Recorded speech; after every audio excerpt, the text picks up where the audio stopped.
Šiandien mes pastebėjom ir pratęsim toliau.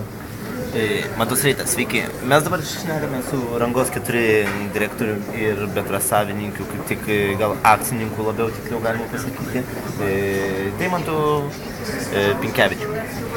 Ponas Deimantai, kaip jūs šiandien jaučiatės? Jaučiuosi puikiai. Kaip čia apsirengęs šį vakarą? Jūs turbūt nenorite minėti būti pastebėtas labai. Nenoriu minėti šitų labai garsių dizainerių vardų. Bet jūs kaip Nenoriu daryti reklamos, kadangi čia ne reklaminė laida. Taip, prašau. Prašau. Kaip čia man kišutės?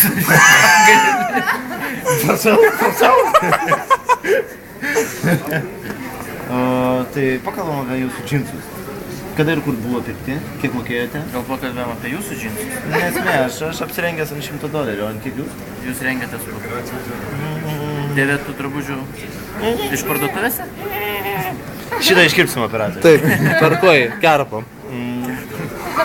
Ant kiek jūs šiandien šį Patraukite vakarą? mikrofoną. Nu gerai, jūs susikalbat ir taip. Ant kiek šį vakarą apsirengęs?